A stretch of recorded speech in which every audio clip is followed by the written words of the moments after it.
नमस्कार दोस्तों, मैं आपका पुनः स्वागत करता हूं अपने channel UK practice with Ayush में।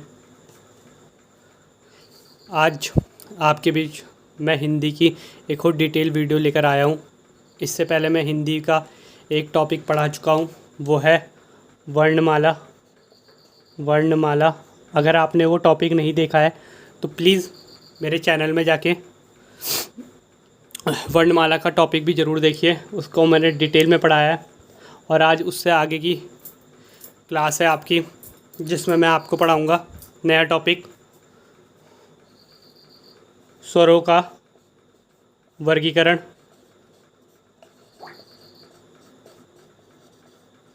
ये आज आपका नया टॉपिक है। ये इसी के आगे की एक सीरीज़ है।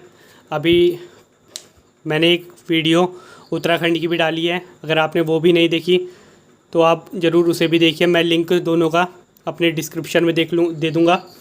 और अगर आप मेरे चैनल में नए हैं, पहली बार जुड़े हैं, तो आप मेरे चैनल को सब्सक्राइब कीजिए, यूके प्रैक्टिस विद आयुष को, और अपना ज़्यादा से ज़्यादा सपोर्ट दीजिए। मैं कोशिश करूँगा आपको डिटेल से डिटेल पढ़ाने की। देखिए, हिंदी का जो टॉपिक है ये बेसिकली सभी एग्ज़ामों में आता है। जो विषय है सभी एग्ज़ामों में आता है, तो आपको ये मदद करेगा। चलिए स्टार्ट करते हैं आज का टॉपिक, स्वरों का वर्गीकरण। ठीक है,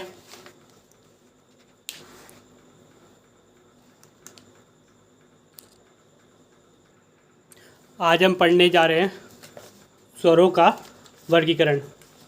मैं लिख देता हूँ यहाँ पे, टॉपिक है आपका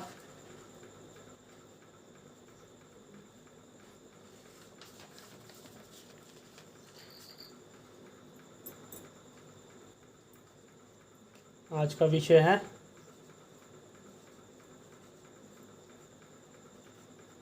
स्वरों का वर्गीकरण।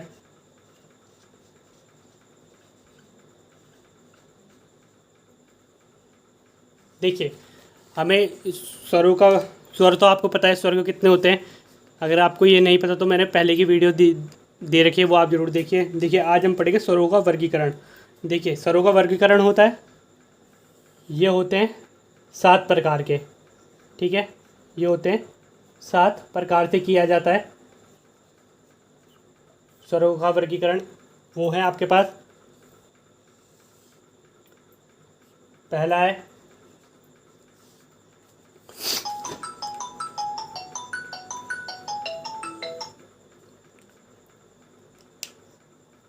पहला आपके पास है, टोटल 7 है। पहला, दूसरा, तीसरा। ठीक है, देखिए साथ साथ नोट भी करते जाइए। पहला है आपका मात्रा, उच्चारण, काल के आधार पर। ठीक है, मात्रा, उच्चारण,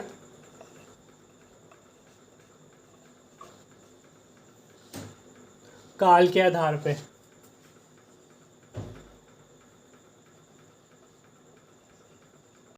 ठीक है, ये हो गया मात्रा के उच्चारण के आधार पे।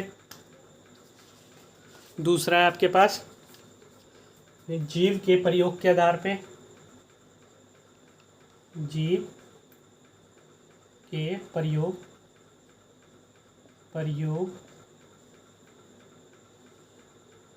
के आधार पर। ठीक है, तीसरा है आपके पास मुख द्वारा खुलने के आधार पर। ठीक है, यहाँ पे काल नहीं है, यहाँ पे सीधा के आधार पर है। चौथा है आपके पास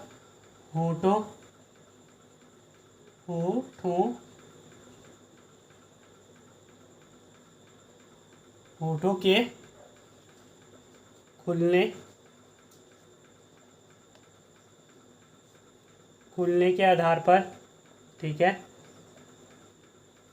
ये आपके पास होठों के खुलने के आधार पर। पांचवा है आपके पास वायु के नाक एवं मुख से निकलने के आधार पर। ठीक है, पांचवा है आपके पास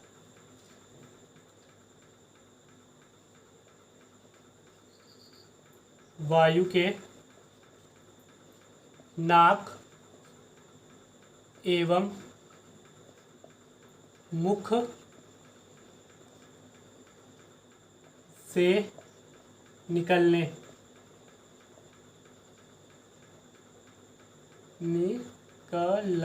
निकलने के आधार पर, ठीक है। और छठा है आपके पास घोषत्व के आधार पर, ठीक है। और आपके पास सातवां है आपके पास प्राणत्व के आधार पर, ठीक है। ये हो गया आपके पास, बेसिकली ये हो गया आपके पास 7, ठीक। देखिए एक और पॉइंट याद रखिएगा, जो आपका एक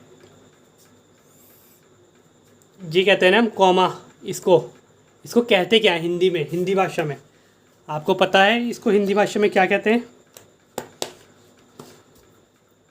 अगर नहीं पता तो एक छोटा सा नोट बना के लिख सकते हैं, पॉइंट बना के लिख सकते हैं, ठीक है, कोने में जहाँ पे आप नोट बना रहे होंगे। और यदि पता है तो अच्छी बात है, नहीं पता तो मैं आपको बता देता हूँ। इसको कहते हैं, यहाँ पे लिख रहा हूँ मैं ऊपर साइड में, ठीक है। यहाँ पे डब्बा बना के, बॉक्स बना के, देखिए यहाँ पे लिख रहा हूँ मैं, आपको ये याद रखना है। जो एक कॉमा होता है ना, डबल कॉमा, इसको हम क्या कहते हैं हिंदी भाषा में? कहते हैं हम इसे पुनरुक्ति सूचक।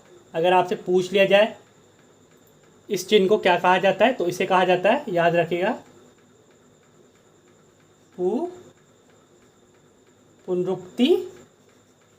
पुनरुक्ति सूचक।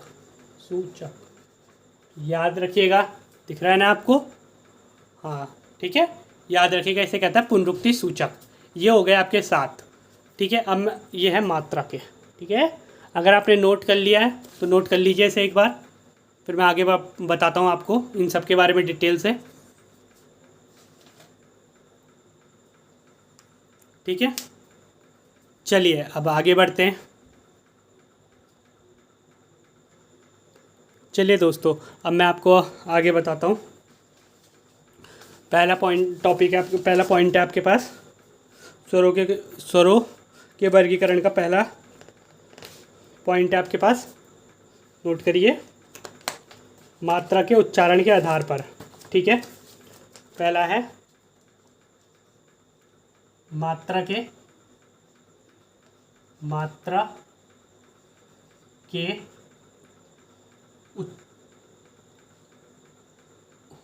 के या ऐसे भी लिख सकते हैं, जरूरी है मात्रा के ही, या मात्रा या उच्चारण, ठीक है। उच्चारण के आधार पर,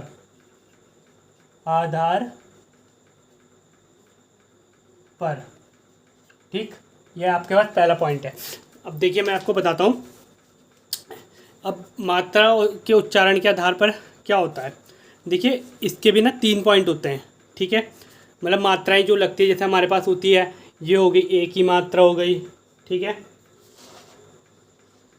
ई की मात्रा हो गई, ऐसे ई की मात्रा, ये हो गई ए की मात्रा हो गई, हमारे पास छोटी ई की हो गई, बड़ी ई की हो गई, आई की हो गई। इन्हें कहते हैं मात्रा के आधार पर, ठीक है, समझ लीजिए। इन्हें कहते हैं, जैसे मात्राएं हैं ना, इनके आधार पर, ठीक। और कैसी, और कौन सी, ओ की मात्रा हो गई, औ की मात्रा, ठीक है, ये आई की, ए की मात्रा हो गई, ठीक है। ऐसे इन मात्रा के उच्चारण के आधार पर बताया गया है, ठीक। इसके आधार पर भी, इसे मैं रफ कर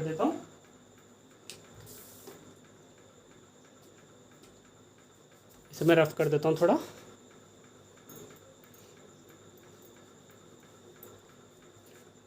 ठीक। ये हो गया आपके पास, आपके पास पूरा। इसके लिख दीजिए, आप हेडिंग बना के लिखिए,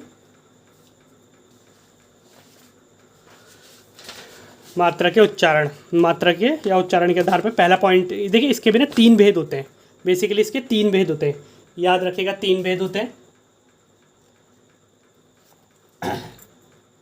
3 भेद होते हैं। पहला होता है एक मात्रिक, ठीक, एक मात्रिक, मैं आपको ऐसे ही बता दूंगा इन तीनों को यहीं पे आपको, ठीक है। एक मात्रिक, दूसरा होता है आपके पास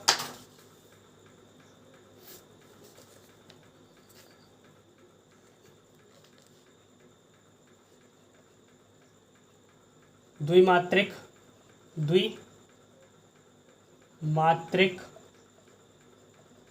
और तीसरा होता है आपके पास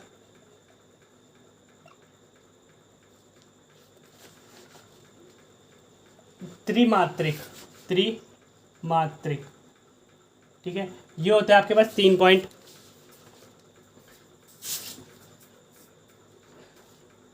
ये आपके पास होते हैं 3 पॉइंट, ठीक है। एक मात्रिक, द्विमात्रिक और त्रिमात्रिक।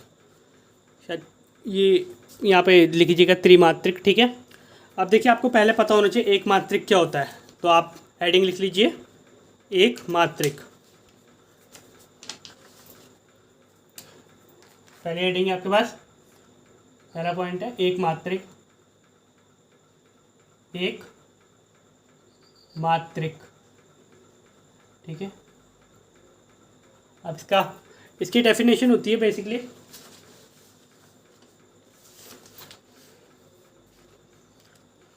देखिए एक मात्रिक होता है ना, इन्हें खंडित नहीं किया जा सकता, ठीक है। इन्हें, सबसे पहला पॉइंट है इसका, खंडित नहीं किया जा सकता, ये इसकी परिभाषा है, इसको खंडित नहीं किया जा सकता। लिख लीजिए आप, इसे खंडित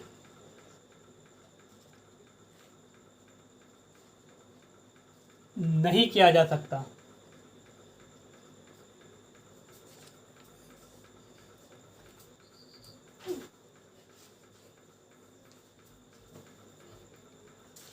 किया जा सकता,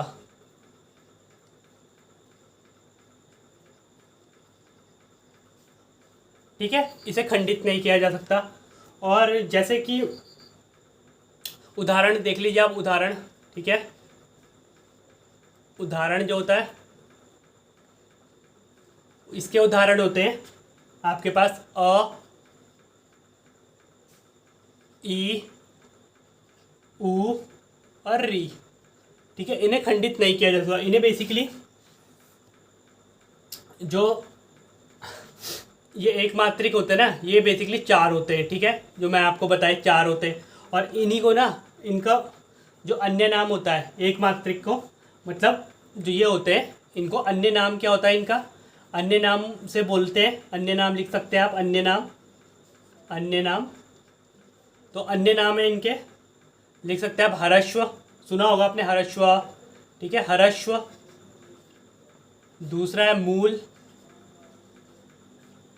ठीक है। तीसरा है लघु, और चौथा है जड़, ठीक है, जड़। इनके अन्य नाम होते हैं, ठीक। इतना लिख दिया आपने, इतना लिख लिया, ठीक है। ये होता है आपका। और मूल संख्या इनकी 4 होती है, मैंने आपको बता दिया, इनकी संख्या होती है 4, ठीक है। ये होते हैं आपके, इन्हीं को ना मूल स्वर भी कहते हैं। ये है तो ना मूल स्वर, अगर आपसे क्वेश्चन पूछा जाए कि मूल स्वरों की संख्या कितनी है, तो आप बताओगे 4, ठीक। चलिए अगले पॉइंट की तरफ बढ़ते हैं। दूसरा पॉइंट है हमारे पास, ये हो गया, ये समझ में आ गया आपको एक मात्रिक, इसे कहते हैं एक मात्रिक, ठीक है। इसे नोट कर लीजिए आप।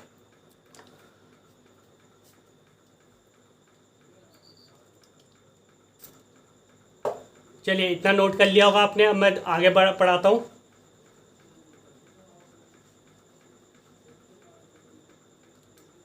कर लेते हैं इसे। दूसरा है आपके पास, ये तो लिख ही लिया होगा आपने, इसे भी रफ ही कर लेते हैं।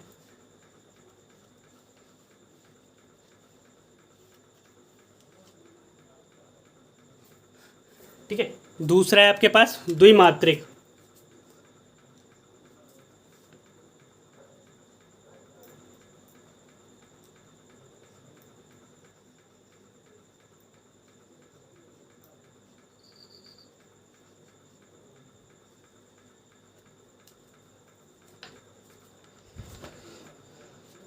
अब आपको देखिए इसकी पहले डेफिनेशन लिखनी पड़ेगी, समझना पड़ेगा द्विमात्रिक होता क्या है। बेसिकली द्विमात्रिक होता है आपके पास ऐसी ध्वनियाँ होती है ना, ये ऐसी ध्वनियाँ जिनके उच्चारण में दो ध्वनियों का समय लगता हो। ठीक है, आपको याद पता होना चाहिए, द्विमात्रिक नाम से ही पता चल रहा है आपको। ठीक है, नाम से ही पता चल रहा है क्या है उसमें, द्विमात्रा मतलब दो मात्राओं का उच्चारण होता होगा। ठीक है, तो मतलब दो ध्वनियों का। ठीक है, डेफिनेशन आप लिख लीजिए, मैं आपको डेफिनेशन बता देता हूँ। ठीक है, डेफिनेशन लिखिए आप। ऐसी ध्वनियाँ, ऐसी ध्वनि जिसके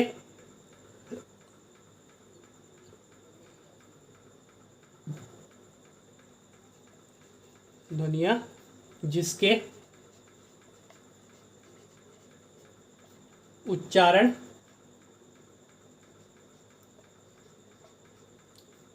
में दो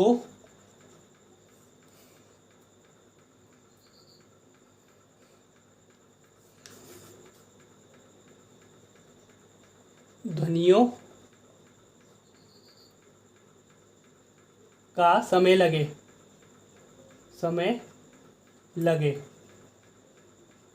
ये होती हैं आपकी द्विमात्रिक। ठीक है, जैसे उदाहरण आप लिख सकते हैं, उदाहरण है आपके पास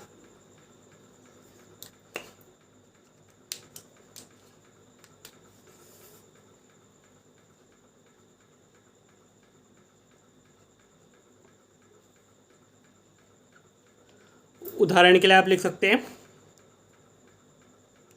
वैसे ना द्विमात्रिक में मैंने दो होते हैं, मतलब इसके भी दो भेद होते हैं। ठीक है, उसी के तहत आप समझ सकते हो, उदाहरण के तहत भी। ठीक है, दो भेद होते हैं, यहाँ पे लिख सकते हैं आप, दो भेद होते हैं, दो भेद। ठीक है, पहला है सजातीय दीर्घ, सजातीय दीर्घ, सजातीय दीर्घ। और दूसरा है आपके पास, विजातीय। ठीक है, विजातीय। ये होते हैं आपके दो भेद होते हैं। ठीक है, मैंने आपको बता दिया, ये दो भेद होते हैं आपके द्विमात्रिक के।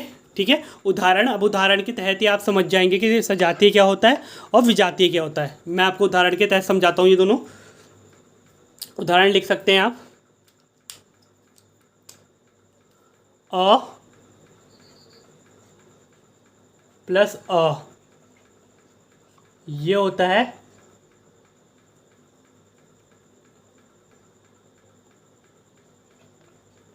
आ। ठीक है, ऐसे ही ई प्लस ई, ये होता है बड़ी ई। ठीक, जैसे ऊ प्लस ऊ, ये होता है आपके पास बड़ा ऊ।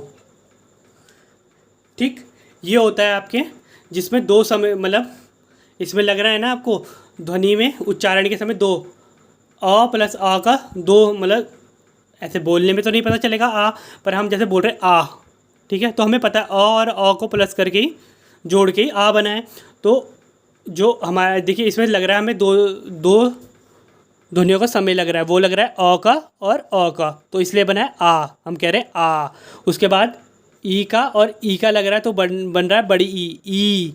तो ऊ का और ऊ का बन रहा है, तो बन रहा है हमारे पास ऊ। ठीक है, ये तो आपके पास ये जो ये वाले उदाहरण होते हैं अ, आ, बड़ी ई और ऊ, बड़ा ऊ, तो ये होते हैं आपके सजातीय के। ठीक है, याद रखिएगा, ये तीनों होते हैं आपके पास सजातीय।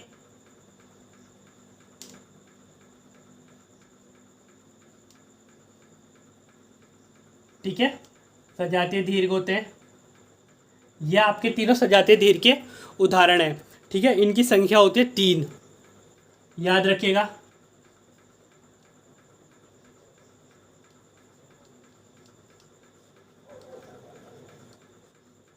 इनकी संख्या होती है 3। और ऐसी दूसरा उदाहरण लिखिए विजातीय का।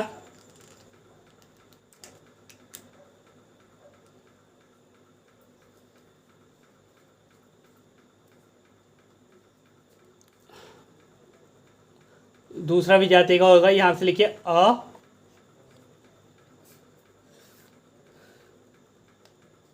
प्लस ई बराबर होता है ए, ठीक है। फिर होता है अ प्लस ए बराबर होता है ए, ठीक है। फिर होता है अ प्लस ऊ बराबर होता है औ, और अ प्लस औ बराबर बराबर होता है ओ, ठीक है। ये होते हैं आपके, ये चार उदाहरण होते हैं आपके पास विजातीय के, ठीक है, याद रखिएगा। ये चारों उदाहरण होते हैं आपके पास, ये चारों उदाहरण होते हैं आपके पास विजातीय के।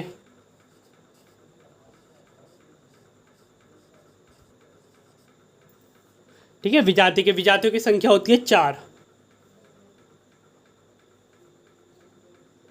इनकी संख्या होती है 4, ठीक है। ये चारों होते हैं विजातीय के।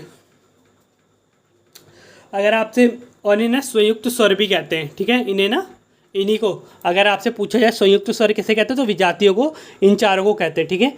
इन्हीं चारों को कहते हैं हम संयुक्त, यहाँ पे लिख सकते हैं आप पॉइंट करके, इन्हें ही संयुक्त स्वर भी कहा जाता है,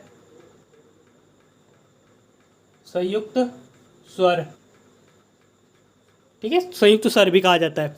और एक और इम्पोर्टेंट पॉइंट लिखिएगा, अगर आपसे क्वेश्चन पूछा जाए कि द्विमात्रिक, ढंग से सुनिएगा मैं क्या बोल रहा हूँ आपसे, द्विमात्रिक स्वरों की संख्या कितनी है, आपसे पूछा गया है द्विमात्रिक स्वरों की संख्या कितनी है, ठीक है। मैं ये वो मिटा देता हूँ आपको, डेफिनेशन मिटा देता हूँ मैं, यहाँ पे आपको लिख के बता देता हूँ, इतना तो लिख ही दिया होगा आपने, ठीक है।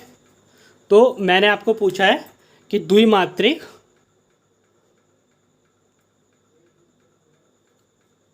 स्वरों की संख्या, तो आपको बताना है द्विमात्रिक स्वरों की संख्या कितनी है। तो देखिए आप यहाँ पे 3 नहीं बताएंगे ना 4 बताएंगे, इन दोनों को प्लस करके बताएंगे, ठीक है। तो कितनी है, 4 और 3 7, ठीक है, ये बताएंगे आप द्विमात्रिक स्वरों की संख्या। लेकिन अगर इसी में पूछ लिया द्विमात्रिक में, आपसे पूछा जाए, द्विमात्रिक भी ना आए, आपसे सीधा पूछा जाए सजातीय, सजातीय, सजातीय की संख्या कितनी है, ये क्वेश्चन पूछ लिया जाए, तो आपको याद रखना है सजातीय की है आपके पास 3, ठीक है, ये लिखा है मैंने 3 बताया आपको। और विजातीय की, विजातीय की भी मैंने आपको बता दिया, ये है 4, विजातीय की 4, ठीक है। ये हो गया आपका द्विमात्रिक, ठीक, इससे बाहर कुछ नहीं पूछेगा द्विमात्रिक से। समझ में आया आपको क्या होता है द्विमात्रिक के, मैंने आपको बताया द्विमात्रिक के 2 उदाहरण होते हैं, सजातीय और विजातीय, ठीक है। सजातीय किसे बोलते हैं, जिसमें दो, मतलब सजातीय किसे बोलते हैं जिसमें अपने ही वर्ण का मतलब बोलने में अपने ही वर्ण का अत्यधिक समय लगे, जैसे आ, ई और बड़ा ऊ, ठीक है। और विजातीय किसे बोलते हैं, विजातीय कहते हैं इन्हें संयुक्त स्वर भी कहा जाता है, संयुक्त स्वर भी कहा जाता है, ठीक है। और ये स्वरों के माध्यम से बनते हैं, ठीक है, स्वरों के, जैसे ए और ई से बनता है ए, ठीक है, और ए से बनता है ए, ठीक है। ये समझ गए आप इतना। चलिए अगले पॉइंट की तरफ बढ़ते हैं। तीसरा पॉइंट है हमारे पास, तीसरा क्या था हमारे पास, त्रिमात्रिक, ठीक है, ठीक है। अब बढ़ते हैं हम, तीसरा पॉइंट है हमारे पास त्रिमात्रिक। देखिए त्रिमात्रिक ना इतना इम्पॉर्टेंट तो नहीं है, लेकिन इसके बारे में ज़्यादा बताया नहीं गया, या आपने देखा भी होगा, ठीक है। तीसरा पॉइंट है हमारे पास त्रिमात्रिक।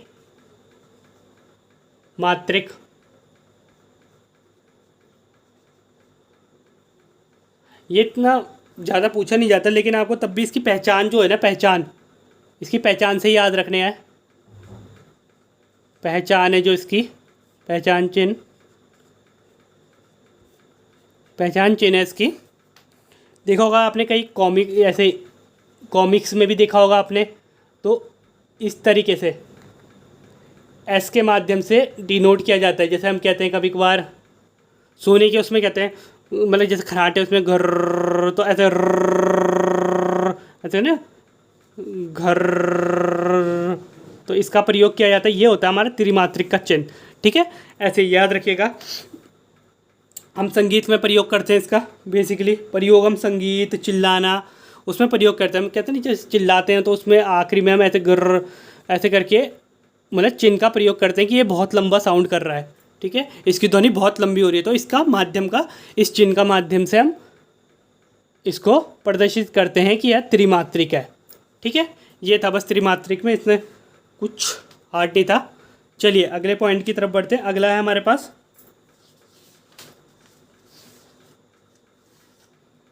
जो अगला है, अगला पॉइंट था हमारे पास स्वरों के वर्गीकरण में। इसे मिटा देता हूँ।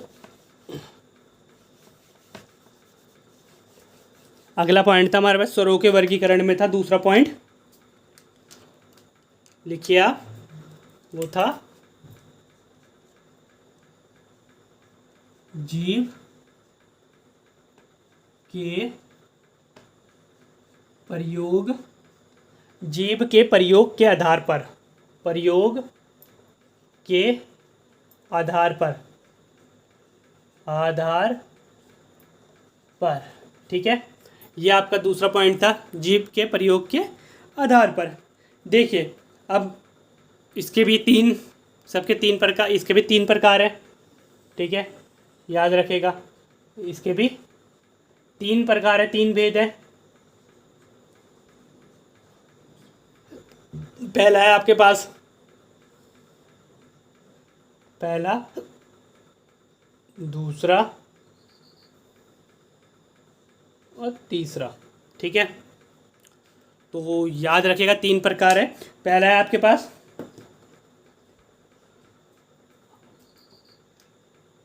अग्र स्वर, अग्र स्वर। दूसरा है आपके पास मध्य स्वर, मध्य स्वर। और तीसरा है आपके पास पश्य स्वर, पश्य स्वर। ठीक है, ये आपके पास तीन हो गए, तीन आपके पास जीवा के प्रयोग के आधार पर तीन प्रकार हो गए। ठीक है, पहला क्या है आपके पास अग्र। अग्र से आपको पता है जीव का अग्र भाग, जो आगे का भाग होता है, बोल के देखिए, जो आगे का भाग होता है आपका, जैसे मान लीजिए आपकी जीभ है, ये आगे का, ये आपकी मान लीजिए, इसे मान सकते हैं आप, जैसे मैं दिखा रहा हूँ आपको, पेन में दिखा रहा हूँ। ये देखिए जो आगे का भाग हो गया ना, ये अग्र हो गया। ठीक है, ये अग्र हो गया। ये बीच का भाग हो गया जो इसका, ये मध्य हो गया। और ये पीछे का हो गया, इसे कहते हैं पश्य, पश्य स्वर। ठीक है, तो ये हो गया आपका अग्र, मध्य, पश्य। यही हमारा जीव का आधार होता है, इसी के मान सकते हैं आप एक जीव की तरीके से। ठीक है, तो आपको पहले मैं बताता हूँ अग्र स्वर। अग्र स्वर होता है आपके पास,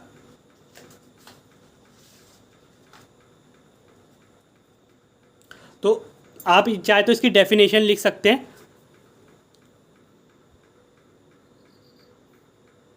मैं आपको इसकी डेफिनेशन बता देता हूँ। वैसे ज़्यादा कुछ है नहीं, आपको इसी से समझ में आ रहा हो। अग्र, जिसमें हमारे जीभ का आगे का हिस्सा प्रयोग हो। ठीक है,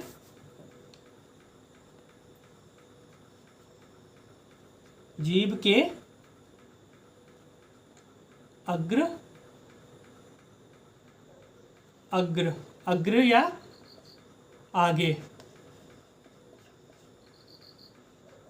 का भाग प्रयोग में आए, या उपयोग में, प्रयोग में आए,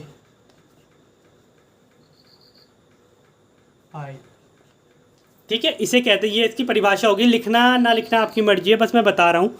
ठीक है, ये पर इसके उदाहरण बहुत इंपॉर्टेंट है। उदाहरण आप लिख सकते हैं, उदाहरण, उदाहरण है इसके,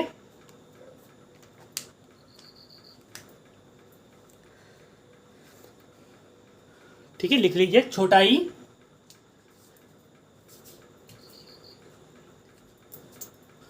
छोटा ई, बड़ा ई,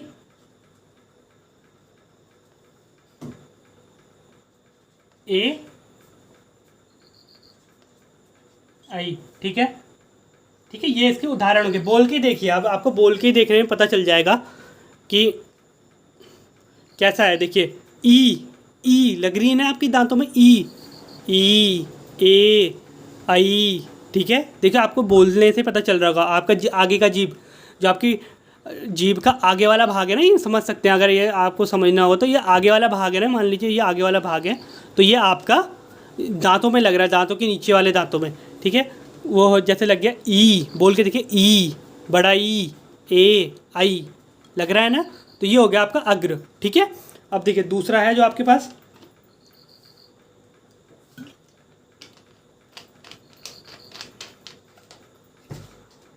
इसकी संख्या लिख सकते हैं आप। संख्या, इसकी संख्याएं 4 होती हैं। ठीक है, ये हो गया आपका अग्र। अब देखिए आप दूसरा लिख सकते हैं, दूसरा पॉइंट मध्य।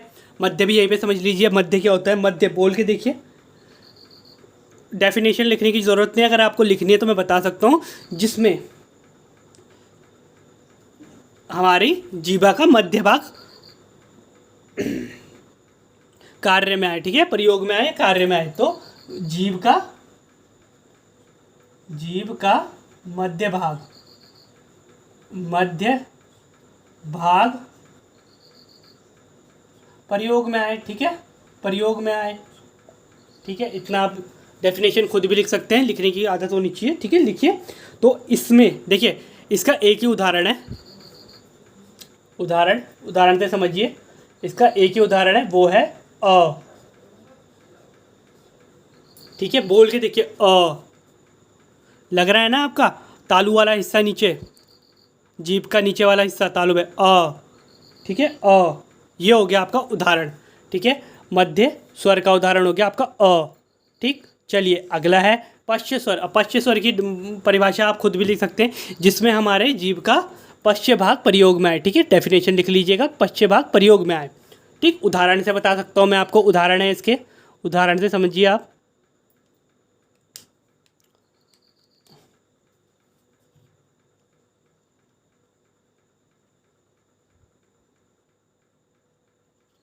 इसके उदाहरण लिख लीजिए। ठीक है, सबसे पहले तो आपको याद होना चाहिए उदाहरण है इसके। देखिए, इन दोनों को जोड़ छोड़ के जो बचा ना, वो सारे इसके उदाहरण हैं। ठीक है, जो बच रहा है उदाहरण, याद करने की कोई वो नहीं है। ये दोनों अगर आपको याद हो गए ना, इसमें तो आपको पता है इसमें अब बच क्या रहा है। सबसे पहले आपका आ बच रहा है। ठीक है, उसके बाद क्या बच रहा है? आप देखिए, ऊ बच रहा है, ऊ हो गया, बड़ा ऊ हो गया, और क्या बच रहा है? ओ बच रहा है। ठीक है, औ बच रहा है। ठीक है, ये हो गया आपके 5, लेकिन इसमें 6 आते हैं। एक और आता है, वो होता है आपका आ। हाँ, ठीक है, ये आगत। इसे क्या कहते हैं? इस वाले स्वर को क्या कहते हैं? क्या कहते हैं? मैंने आपको पीछे बताया था, अगर नहीं बताया तो याद रखिएगा। ये था हमारा आगत स्वर। वैसे मैंने पीछे बताया है पिछली वीडियो में, अगर आपने नहीं देखी तो ज़रूर देखिएगा। वो बताया है मैंने, आगत स्वर। आगत, इसे कहा जाता है आगत स्वर। ठीक है, आगत स्वर क्या होते हैं? जो आगत स्वर वह स्वर होते हैं जो अन्य भाषा से लिए गए हैं। ठीक है, अन्य भाषा से लिए गए, लेकिन उनको स्वरों के स्थान पर रखा गया है। ठीक है, डेफिनेशन याद रख लीजिएगा अगर आपसे बेसिकली आगत स्वर की पूछी जाए। मैंने आगत स्वर की अभी भी डेफिनेशन बोली है, अगर आपको याद करनी है तो क्या है? ऐसे स्वर, मतलब ऐसे वर्ण जिन्हें, एक बार मैं फिर से बहुत बता रहा हूँ धीरे हल्के हल्के, ऐसे वर्ण जिन्हें अन्य भाषा से हिंदी भाषा में लिया गया है और उनको स्वरों में स्थान दिया गया है, उन्हें कहा जाता है आगत स्वर। ठीक है, ये हो गया आपके आगत स्वर की परिभाषा। समझ गए? और देखिए पश्च स्वर, बोल के देखिए, आ, ऊ, बड़ा ऊ, ओ, लग जा रही है ना जीभ पीछे के लिए, जोर लग रहा है ना पीछे का जोर, तो ये होता है हमारे पश्च स्वर। ठीक, इतना समझ में आ गया आपको? चलिए आगे बढ़ते हैं। आगे आपके पास तीसरा पॉइंट है।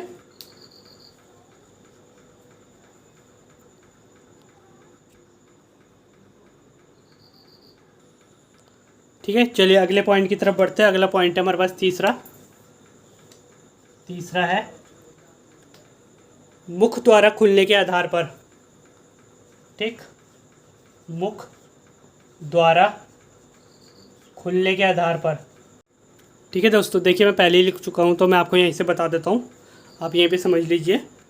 मुख के खुलने के आधार पर, ठीक है, ये होते हैं 4 प्रकार के।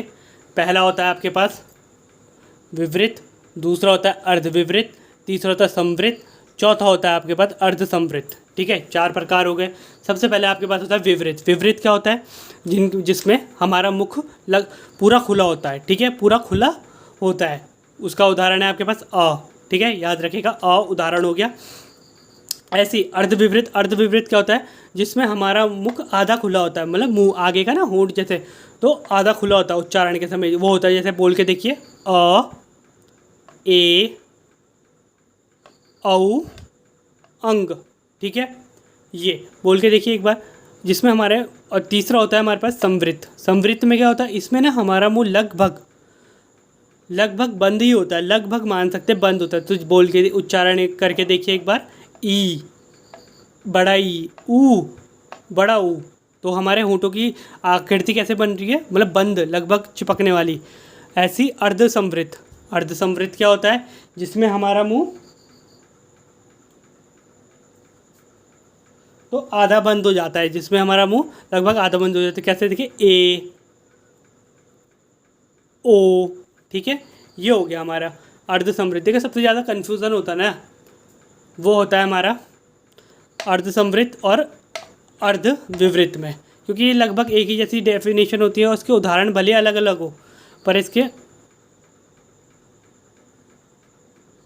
यहाँ पे ए आएगा। ठीक है, आई नहीं, ए। ठीक है, उदाहरण भले एक जैसे हो, पर परिभाषा एक जैसी हो, पर उदाहरण थोड़े अलग है, बस अंतर यही है। ठीक है, तो याद रखिएगा, जो अर्धविवृत होता है उसमें आता है अ, ए, उसमें आता है अ, आई, ओ, वो औ और अंग। ठीक है, ऐसी अर्धसंवृत में आता है ए और औ। ठीक है, ये याद रखिएगा। इसके बाद हम बढ़ते हैं चौथे ऑप्शन की तरफ। चौथा, जो अब हमारे पास चौथा ऑप्शन था। ठीक है, देखिए चौथा पॉइंट है, मैंने लिख दिया यहाँ पे, होंठों की स्थिति के आधार पर। ठीक, इसके भी 2 उदाहरण होते हैं। 2 उदाहरण हैं इसके, 2 हैं वो आपके पास।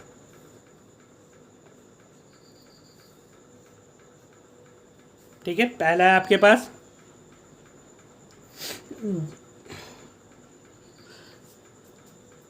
विवृतमुखी। पहला है विवृतमुखी, माफ कीजिएगा, वृत्तमुखी, वृत्तमुखी। दूसरा है आपके पास अवृतमुखी।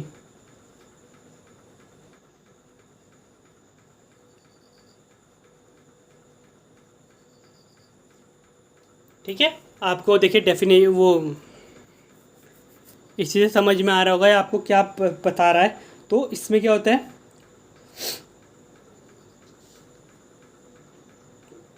देखिए वृत्तमुखी में क्या होता है, हमारे जो उच्चारण के समय ना होंठों की स्थिति वृत्त मतलब गोल के आधार के हो जाती है। ठीक है, गोल आधार में जब हो जाती है तो उसे कहते हैं वृत्तमुखी।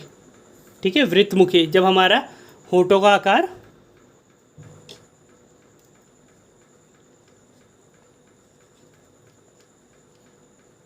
गोल हो जाता है। ठीक है, गोल हो जाता है, उसे कहते हैं वृत्तमुखी। ठीक, तो उदाहरण से समझ सकते हैं हम। उदाहरण है इसके,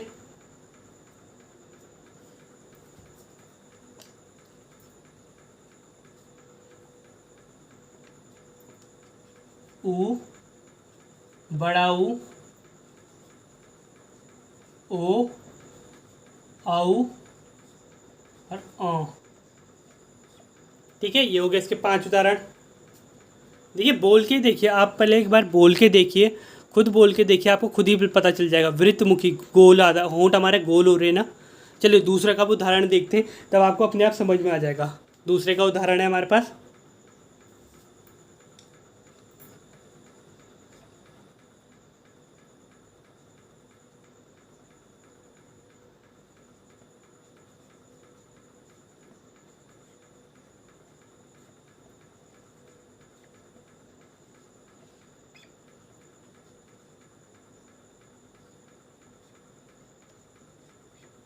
अब देखिए, अब आपको खुद ही समझ में आ जाएगा क्या बोलना चाहता हूँ मैं, तो आपको ये खुद ही क्लियर हो जाएगा। अब सबसे पहले वृत्तमुखी बोल के देखिए, ऊ ऊ ऊ में हो रहा है ना गोल, ऊ। अब आ बोल के देखिए, आ कैसा हो रहा है, होंठ हमारे गोल नहीं हो रहे, गोल ऐसे, गोल नहीं हो रहे हमारे होंठ, कैसे हो रहे हैं, गोल मतलब ऐसे। देखिए इसमें एक बार, ये आपका गोल, ठीक है, माफ़ कीजिएगा दिख नहीं रहा होगा, पर ये जैसे ये हो रहा है ऐसे, होंठ आपके ऐसे हो जाएंगे गोल, ठीक है, ये समझिए आप।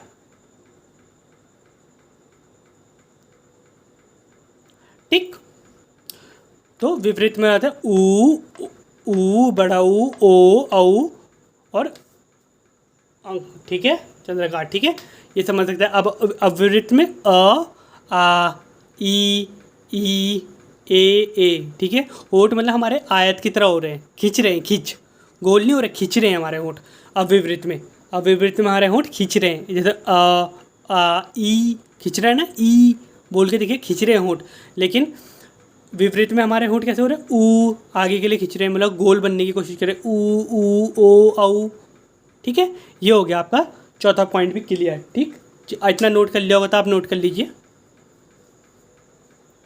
हम अगले पॉइंट की तरफ बढ़ते हैं।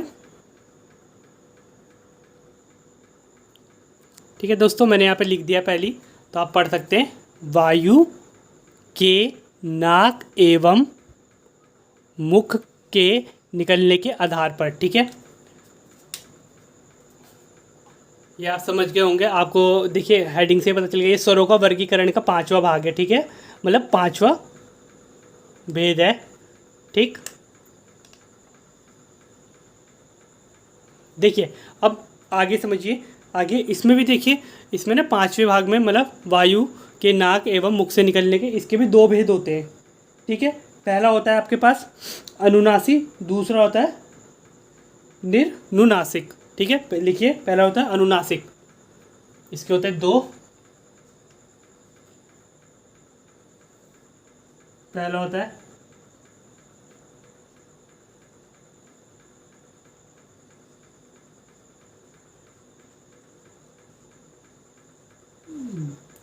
दूसरा होता है हमारे पास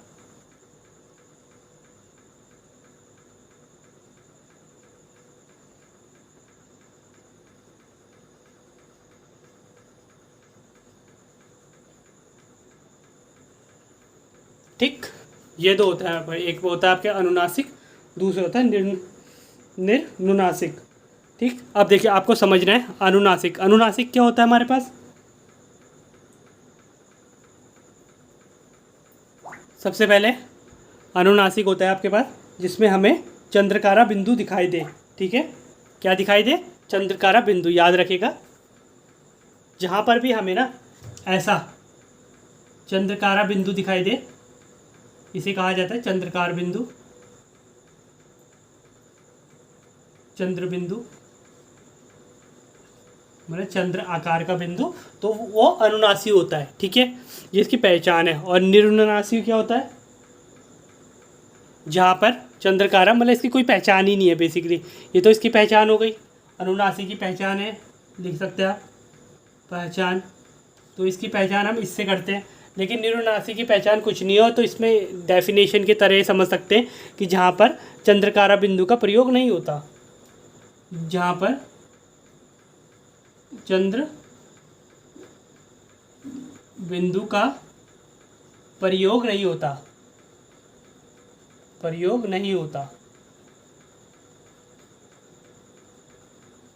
ठीक, इतना आप समझ सकते हैं। जहाँ पे चंद्रकार बिंदु का प्रयोग नहीं होता उसे कहते हैं निर्नुनासिक। वैसे निर्नुनासिक पूछा नहीं जाता है, अगर आप पूछा जाएगा तो यही पूछा जाएगा, निर्नुनासिक किसे कहते हैं, जहाँ पे चंद्रकारा बिंदु का प्रयोग नहीं होता उसे कहते हैं निर्नुनासिक। और जहाँ अनुनासिक किसे कहते हैं, जिसमें चंद्रकारा बिंदु का प्रयोग होता है, ठीक है, ये आप समझ गए होंगे, ठीक, ये इसकी पहचान है, लिख सकते हैं आप, ठीक। अगला पॉइंट लिखते हैं, छठा पॉइंट, देखिए छठा भी यहीं पे लिख लेते हैं। छठा है आपके घोषत्व के आधार पर, ठीक है, जो आपका छठा पॉइंट है।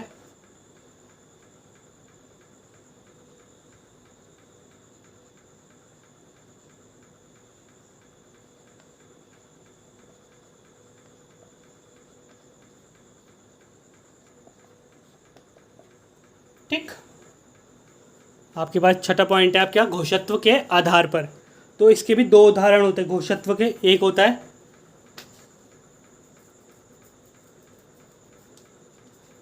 इसके भी दो उदाहरण होते हैं, दो। पहला होता है अघोष,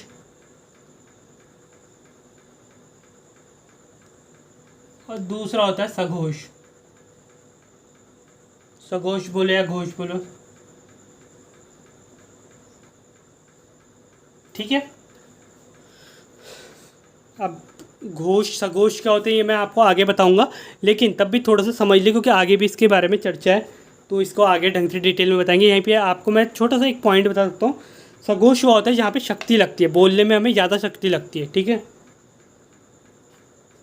ठीक, एक पॉइंट आप शक्ति से मान सकते हैं, सघोष का मतलब शक्ति से मान सकते हैं कि जहाँ पे हमें ज़्यादा शक्ति लगती है उसे कहते हैं सघोष, जहाँ पे कम शक्ति लगती है उसे कहते हैं अघोष। ठीक, तो यहाँ पे एक पॉइंट लिख सकते हैं आप सघोष के नीचे कि सभी स्वर सघोष होते हैं। क्या लिखना है यहाँ पे पॉइंट, पॉइंट बना के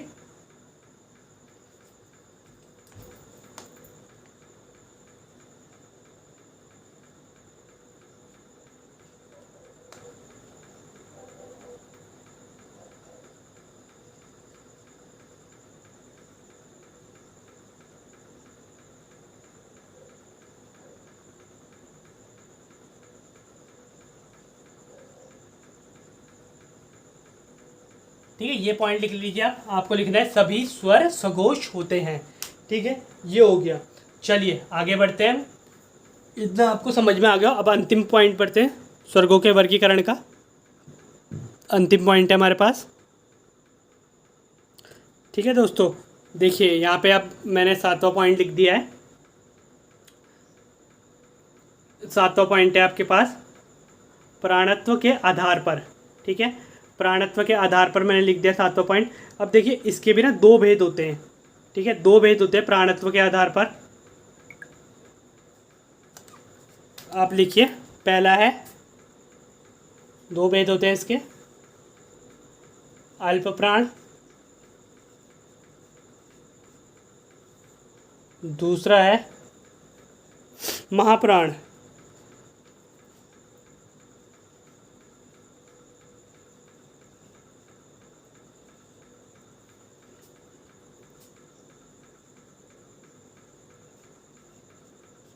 ठीक है, ये दो होते हैं, एक हो गया आपके पास अल्प प्राण, दूसरा आपके पास महाप्राण। ठीक, अब देखिए अल्प प्राण क्या होता है, ऐसी ध्वनियाँ जिसके उच्चारण में मुख से निकलने वाले,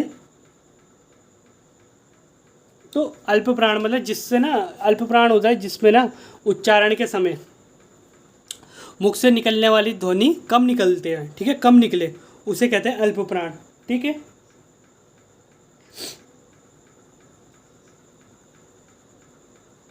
ठीक, तो इसमें एक पॉइंट लिख सकते हैं आप अल्प प्राण में।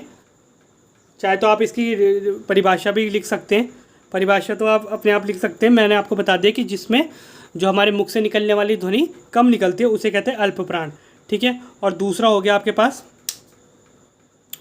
दूसरा हो गया आपके पास महाप्राण। ठीक है, एक अल्प प्राण में आप वो लिख सकते हैं, एक उदाहरण लिख सकते हैं,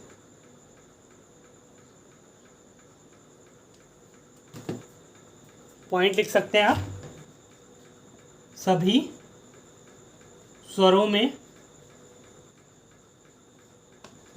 अल्प प्राण होता है।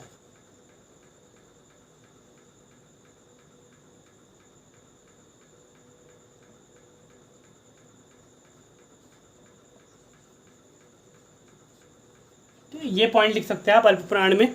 और देखिए दूसरा होता है महाप्राण,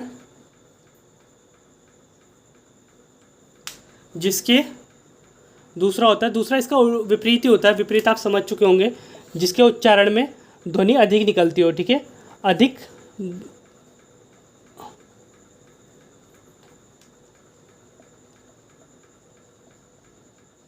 ध्वनि निकलती हो, अधिक ध्वनि बोल सकते हैं या अधिक हवा निकलती हो, ठीक है, उसे कहते हैं महाप्राण, ठीक है, महाप्राण कहा जाता है। ठीक, ये हो गया आपके पास, समझ गया आगे आप, अल्पप्राण समझ गए, महाप्राण समझ गए, जिसमें ध्वनि अधिक निकलती है उसे कहते हैं, अधिक हवा निकलती है मुख से उसे कहते हैं महाप्राण, और जिसमें कम हवा निकलती है उसे कहते हैं अल्पप्राण, और सभी स्वर अल्पप्राण होते हैं। ठीक, ये हो गया आपका आज का टॉपिक क्लियर, स्वर्गों का वर्गीकरण। ठीक है, ये मैंने पूरे साथ के साथ आपको डेफिनेशन मतलब साथ के साथ उसके उदाहरण बता दिए हैं, उसके उदाहरण मतलब उसके भेद बता दिए, उसके उदाहरण के तहत आपको मैंने सब कुछ डिटेल में बता दिए। अगर आपको कुछ भी डाउट हो तो आप मुझे कमेंट कर सकते हैं, मैं आपको दोबारा आपका डाउट क्लियर करने की कोशिश करूँगा। कोई आपको अगर मेरी वीडियो अच्छी लगा हो, मेरा प्रयास थोड़ा सा भी अच्छा लगा हो, तो आप मेरे चैनल को ज़्यादा से ज़्यादा लाइक कीजिए और सब्सक्राइब कीजिए। और देखिए नए हैं ना, तो प्लीज़ बिना लाइक किए मत जाइएगा और बिना सब्सक्राइब किए प्लीज़ मेरे चैनल को सब्सक्राइब कीजिए और ज़्यादा से ज़्यादा अपना प्यार दिखाइए। धन्यवाद।